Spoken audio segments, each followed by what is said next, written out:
Famous story channel में आपका स्वागत है। आइए आज हम सुनाते हैं मुंशी प्रेमचंद की लिखी हुई कहानी जुगनू की चमक। पंजाब के सिंह राजा रणजीत सिंह संसार से चल चुके थे और राज्य के वे प्रतिष्ठित पुरुष जिनके द्वारा उनका उत्तम प्रबंध चल रहा था, परस्पर के देश और अनबन के कारण मर मिटे थे। राणा रणजीत सिंह का बनाया हुआ सुंदर किंतु खोखला भवन अब नष्ट हो चुका था। कुंवर दिलीप सिंह अब इंग्लैंड में थे और रानी चंद्रकुंवरी चुनार के दुर्ग में। रानी चंद्रकुंवरी ने विनष्ट होते हुए राज्य को बहुत संभालना चाहा, किंतु शासन प्रणाली न जानती थी और कूटनीति ईर्ष्या की आग भड़काने के सिवा और क्या करती। रात के 12 बज चुके थे। रानी चंद्रकुंवरी अपने निवास भवन के ऊपर छत पर खड़ी गंगा की ओर देख रही थी और सोचती थी, लहरें क्यों इस प्रकार स्वतंत्र हैं। उन्होंने कितने गांव और नगर डुबाए हैं, कितने जीव जंतु तथा द्रव्य निगल गई हैं, किंतु फिर भी वे स्वतंत्र हैं। कोई इन्हें बंद नहीं करता, इसलिए ना कि वे बंद नहीं रह सकती, वे गरजेंगी, बल खाएंगी और बांध के ऊपर चढ़कर उसे नष्ट कर देंगी। अपने जोर से उसे वहां ले जाएंगी, अपने जोर से उसे वहां से बहा ले जाएंगी।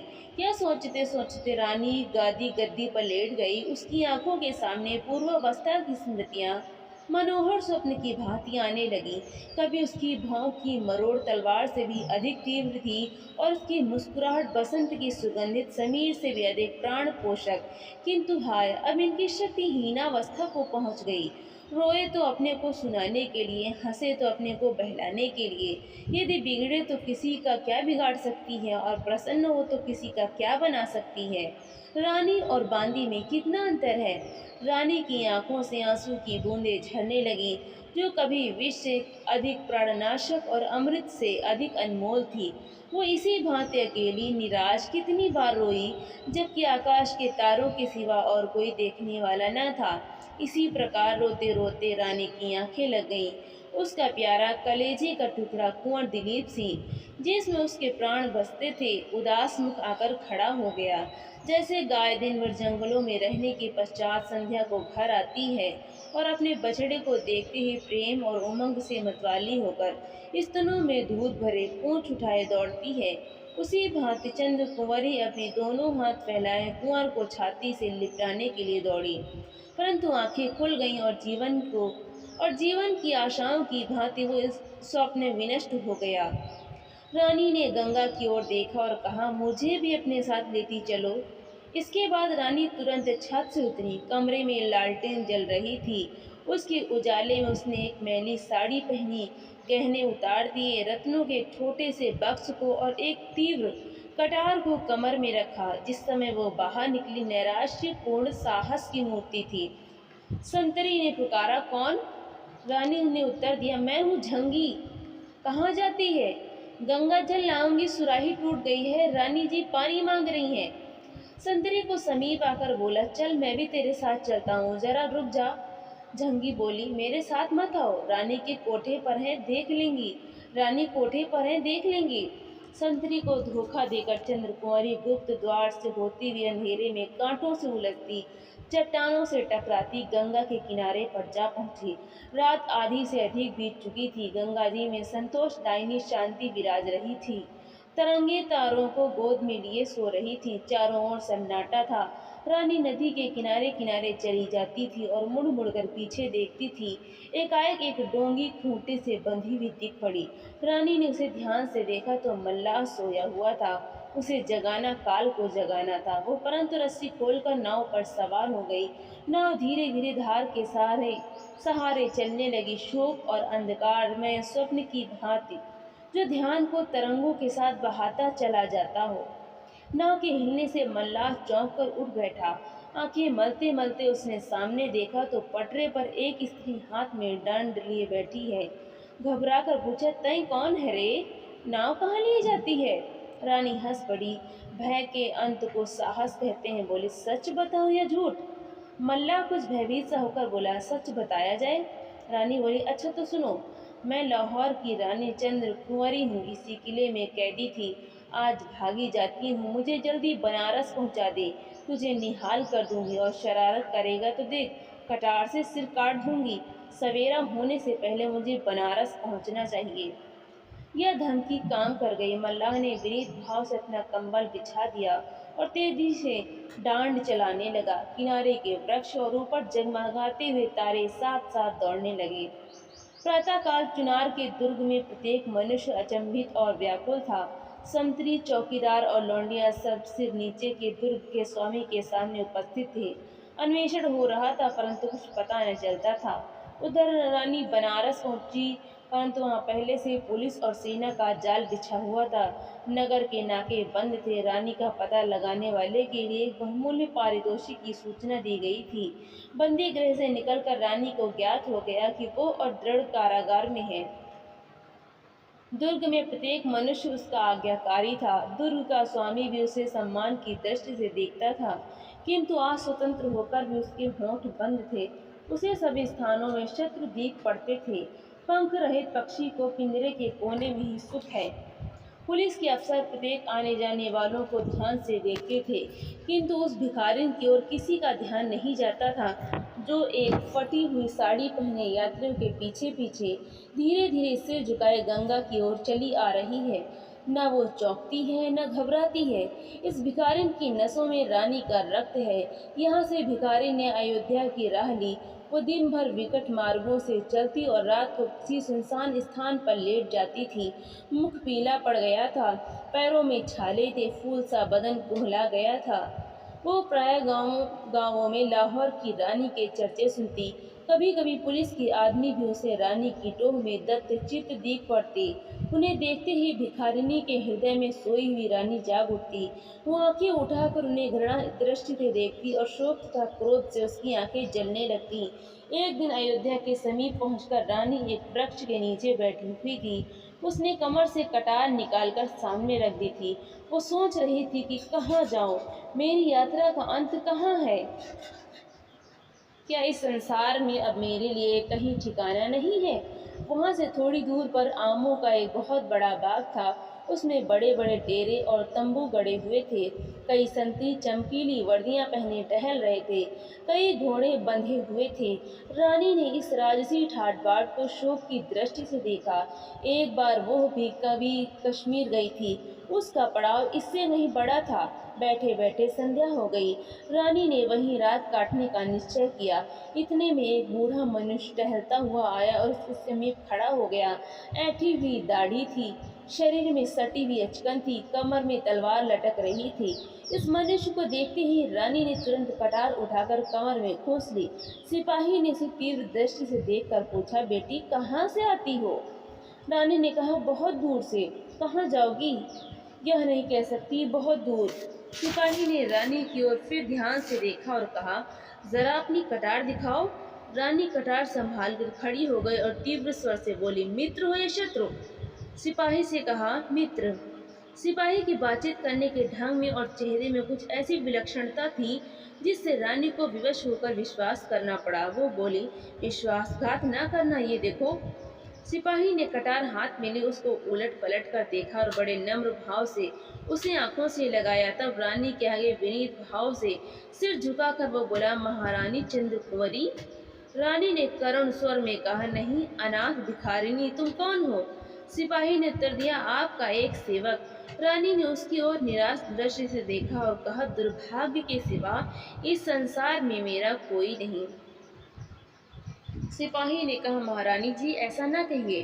पंजाब के सिंह की महारानी के वचन पर अब भी सैकड़ों सिर झुक सकते हैं। देश में ऐसे लोग विद्यमान हैं जिन्होंने आपका नमक खाया है और उसे भूले नहीं हैं। रानी अब इसकी इच्छा नहीं, केवल एक शांत स्थान चाहती हूँ जहाँ पर एक कुटी के सिवा कुछ न हो। सिपाही, ऐसा स्थान पहाड़ों में ही मिल सकता है। हिमालय की गोद में चलिए, वहीं आप उपद्रव से बच सकती हैं। रानी आश्चर्य, शत्रुओं में जाऊं। नेपाल कब हमारा मित्र रहा है। सिपाही, राणा जंग बहादुर दृढ़ प्रतिज्ञ राजपूत हैं। रानी, किंतु वही जंग बहादुर तो है जो अभी अभी हमारे विरुद्ध लॉर्ड डलहौजी को सहायता देने पर उद्यत था। सिपाही कुछ लज्जित होकर, तब आप महारानी चंद्र कुंवरी थीं, आज आप भिखारिनी ऐश्वर्य के द्वेषी और शत्रु चारों ओर होते हैं। लोग जलती हुई आग को पानी से बुझाते हैं, पर राख माथे पर लगाई जाती है। आप जरा भी सोच विचार ना करें। नेपाल में अभी धर्म का लोप नहीं हुआ है। आप भय त्याग करें और चलें। देखिए वो आपको किस भांति सिर और आंखों पर बिठाता है। रानी ने रात इसी वृक्ष की छाया में काटी। सिपाही भी वहीं सोया। प्रातःकाल वहां दो तीव्रगामी घोड़े दिख पड़े। एक पर सिपाही सवार था और दूसरे पर एक अत्यंत रूपवान युवक। यह रानी चंद्र कुंवरी थी, जो अपने रक्षा स्थान की खोज में नेपाल जाती थी। कुछ देर बाद रानी ने पूछा, यह पड़ाव किसका है? सिपाही ने कहा, राणा जंग बहादुर का। वे तीर्थ यात्रा करने गए हैं, किंतु हमसे पहले पहुंच जाएंगे। रानी, तुमने उनसे मुझे यही क्यों न मिला दिया? उनका हार्दिक भाव प्रकट हो जाता। सिपाही, यहाँ उनसे मिलना असंभव है और जासूसों की दृष्टि से ना बच सकती। उस समय यात्रा करना प्राण को अर्पण कर देना था। दोनों यात्रियों को अनेकों बार डाकुओं का सामना करना पड़ा। उस समय रानी की वीरता, उसका युद्ध कौशल तथा फुर्ती देखकर बूढ़ा सिपाही दांतों तले अंगुली दबाता था। कभी उनकी तलवार काम कर जाती और कभी घोड़े की तेज चाल। यात्रा बड़ी लंबी थी। जेठ का महीना मार्ग में ही समाप्त हो गया। वर्षा ऋतु आई। आकाश में मेघमाला छाने लगी। सूखी नदियां उतर चली। पहाड़ी नाले गरजने लगे। न नदियों में नाव, न नालों पर घाट, किंतु घोड़े सधे हुए थे। स्वयं पानी में उतर जाते और डूबते उतराते, बहते भंवर खाते पार पहुंच जाते। एक बार बिच्छू ने कछुए की पीठ पर नदी की यात्रा की थी। यह यात्रा उससे कम भयानक न थी। कहीं ऊंचे ऊंचे साखू और महुए के जंगल थे और कहीं हरे भरे जामुन के वन। उनकी गोद में हाथियों और हिरणों के झुंड खिलौने कर रहे थे। धान की क्यारियां पानी से भरी हुई थीं। किसानों की स्त्रियां धान रोपती थीं और सुहावने गीत गाती थीं। कहीं उन मनोहारी ध्वनियों के बीच में खेतों की मेड़ों पर छाते की छाया में बैठे हुए जमींदारों के कठोर शब्द सुनाई देते थे।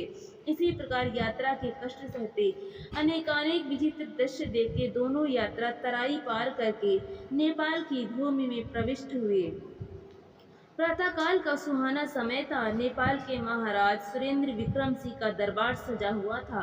राज्य के प्रतिष्ठित मंत्री अपने अपने स्थान पर बैठे हुए थे।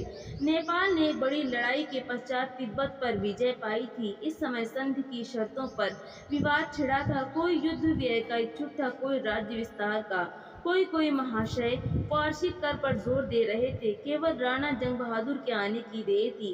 वे कई महीनों के देशाटन के पश्चात आज ही रात को लौटे थे और यह प्रसंग जो उन्हीं के आगमन की प्रतीक्षा कर रहा था, अब मंत्री सभा में उपस्थित किया गया था। तिब्बत के यात्री आशा और भय की दशा में प्रधानमंत्री के मुख से अंतिम निर्णय सुनने को उत्सुक हो रहे थे। नियत समय पर चौकीदार ने राणा के आगमन की सूचना दी। दरबार के लोग उन्हें सम्मान देने के लिए खड़े हो गए। महाराज को प्रणाम करने के पश्चात वे अपने सुसज्जित आसन पर बैठ गए। महाराज ने कहा, राणा जी, आप संधि के लिए कौन सा प्रस्ताव करना चाहते थे? राणा ने नम्र भाव से कहा, मेरी अल्प बुद्धि में तो इस समय कठोरता का व्यवहार करना अनुचित है। शोकाकुल शत्रु के साथ दयालुता का आचरण करना सर्वदा हमारा उद्देश्य रहा है। क्या इस अवसर पर स्वार्थ के मोह में हम अपने बहुमूल्य उद्देश्य को भूल जाएंगे? हम ऐसी संधि चाहते हैं जो हमारे हृदयों को एक कर दे। यदि तिब्बत का दरबार हमें व्यापारिक सुविधाएं प्रदान करने को कटिबद्ध हो, तो हम संधि करने के लिए सर्वथा उद्यत हैं। मंत्रिमंडल में विवाद आरंभ हुआ। सबकी सम्मति इस दयालुता के अनुसार न थी, किंतु महाराज ने राणा का समर्थन किया। यद्यपि अधिकांश सदस्यों को शत्रु के साथ ऐसी नरमी पसंद न थी, तथापि महाराज की विपक्ष में बोलने का किसी को साहस न हुआ। यात्रियों के चले जाने के पश्चात राणा जंग बहादुर ने खड़े होकर कहा, सभा में उपस्थित सज्जनों, आज नेपाल के इतिहास में एक नई घटना होने वाली है, जिसे मैं आपकी जातीय नीतिमत्ता की परीक्षा समझता हूँ। इसमें सफल होना आपके ही कर्तव्य पर निर्भर है। आज राज्यसभा में आते समय मुझे यह आवेदन पत्र मिला है, जिसे मैं आप सज्जनों की सेवा में उपस्थित करता हूँ। निवेदक ने तुलसीदास की यह चौपाई लिख दी है, आपातकाल परखिए चारी, धीरज धर्म मित्र अरुणारी। महाराज ने पूछा, यह पत्र किसने भेजा है?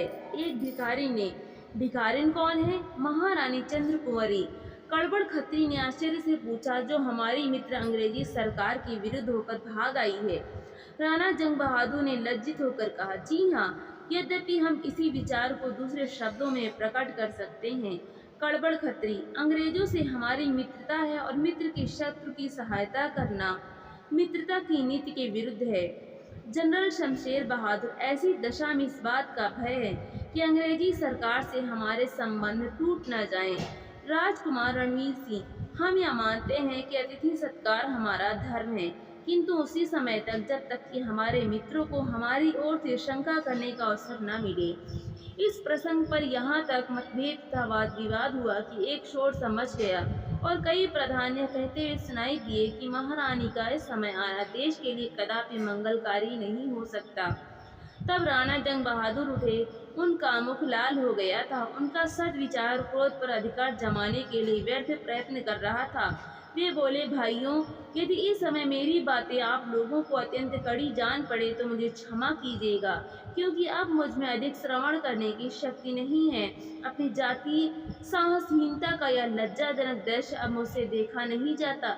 यदि नेपाल के दरबार में इतना भी साहस नहीं कि वो अतिथि सत्कार और सहायता की नीति को निभा सके, तो मैं इस घटना के संबंध में सब प्रकार का भार अपने ऊपर लेता हूँ। दरबार अपने को इस विषय में निर्दोष समझे और इसकी सर्वसाधारण में घोषणा कर दे। कड़बड़ खत्री गर्म होकर बोले, केवल यह घोषणा देश को भय से रहित नहीं कर सकती। राणा जंग बहादुर ने क्रोध से ऊँट चबा लिया, किंतु संभल कर कहा, देश का शासन भार अपने ऊपर लेने वालों की ऐसी अवस्थाएं अनिवार्य हैं। हम उन नियमों से जिन्हें पालन करना हमारा कर्तव्य है मुँह नहीं मोड़ सकते। अपनी शरण में आए हुए का हाथ पकड़ना, उनकी रक्षा करना राजपूतों का धर्म है। अपने माने हुए धर्म को तोड़ना एक स्वतंत्र जाति के लिए लज्जास्पद है। अंग्रेज हमारे मित्र हैं और अत्यंत हर्ष का विषय है कि बुद्धिशाली मित्र हैं। महारानी चंद्र कुंवरी को अपनी दृष्टि में रखने से उनका उद्देश्य केवल यह था कि उपद्रवी लोगों के गिरोह का कोई केंद्र शेष न रहे। यदि उनका यह उद्देश्य भंग न हो तो हमारी ओर से शंका न होने का न उन्हें कोई अवसर है और न हमें उनसे लज्जित होने की कोई आवश्यकता। कड़बड़ खत्री, महारानी चंद्र कुंवरी यहाँ किस प्रयोजन से आई हैं? राणा जंग बहादुर, केवल एक शांति प्रिय सुख स्थान की खोज में, जहाँ उन्हें अपनी दुरावस्था की चिंता से मुक्त होने का अवसर मिले। वह ऐश्वर्यशाली रानी जो रंग महलों में सुख विलास करती थी, जिसे फूलों की सेज पर भी चैन न मिलता था, आज सैकड़ों कोस से अनेक प्रकार के कष्ट सहन करती, नदी नाले पहाड़ जंगल छानती, यहाँ केवल एक रक्षित स्थान की खोज में आई हैं। उमड़ी हुई नदियों और उबलते हुए नाले, बरसात के दिन, इन दुखों को आप लोग जानते हैं, और यह सब उसी एक रक्षित स्थान के लिए, उसी एक भूमि के टुकड़े की आशा में। किंतु हम ऐसे हृदयहीन हैं कि उनकी यह अभिलाषा भी पूरी नहीं कर सकते। उचित तो यह था कि उतनी सी भूमि के बदले हम अपना हृदय फैला देते। सोचिए, कितने अभिमान की बात है कि एक आपदा में फंसी हुई रानी अपने दुख के दिनों में जिस देश को याद करती है, यह वही पवित्र देश है। महारानी चंद्र कुंवरी को हमारे इस अभयप्रद स्थान पर हमारे शरणागतों की रक्षा का पूरा भरोसा था, और वही विश्वास उन्हें यहाँ तक लाया है। इसी आशा पर कि पशुपतिनाथ की शरण में मुझे शांति मिलेगी, वो यहाँ तक आई हैं। आपको अधिकार है, चाहे उनकी आशा पूर्ण करें या धूल में मिला दें, चाहे रक्षणता के शरणागतों के साथ सदाचार के नियमों को निभाकर इतिहास के पृष्ठों पर अपना नाम छोड़ जाएं, या जातीयता तथा सदाचार संबंधी नियमों को मिटाकर स्वयं अपने को पतित समझे। मुझे विश्वास नहीं है कि यहाँ एक भी मनुष्य ऐसा निराभिमान है कि जो इस अवसर पर शरणागत पालन धर्म को विस्तृत करके अपना सिर ऊंचा कर सके। अब मैं आपसे अंतिम निपटारे की प्रतीक्षा करता हूँ। कहिए, आप अपनी जाति और देश का नाम उज्जवल करेंगे या सर्वदा के लिए अपने माथे पर अपयश का टीका लगाएंगे? राजकुमार ने उमंग से कहा, हम महारानी के चरणों तले आंखें बिछाएंगे। कप्तान विक्रम सिंह बोले, हम राजपूत हैं और अपने धर्म का निर्वाह करेंगे। जनरल रणवीर सिंह, हम उनको ऐसी धूम से लाएंगे कि संसार चकित हो जाएगा। राणा जंग बहादुर ने कहा, मैं अपने मित्र कड़बड़ खत्री के मुख से उसका फैसला सुनना चाहता हूँ। कड़बड़ खत्री एक प्रभावशाली पुरुष थे और मंत्रिमंडल में वो राणा जंग बहादुर के विरुद्ध मंडली के प्रधान थे। वे लज्जा भरे शब्दों में बोले, यद्यपि मैं महारानी के आगमन को भयरहित नहीं समझता, किंतु इस अवसर पर हमारा धर्म यही है कि हम महारानी को आश्रय दें। धर्म से मुंह मोड़ना किसी जाति के लिए मान का कारण नहीं हो सकता। कई ध्वनियों ने उमंग भरे शब्दों में इस प्रसंग का समर्थन किया। महाराज सुरेंद्र विक्रम सिंह, इस निपटारे पर बधाई देता हूँ। तुमने जाति का नाम रख लिया। पशुपति इस उत्तम कार्य में तुम्हारी सहायता करें। सभा विसर्जित हुई। दुर्ग से तोपें छूटने लगी।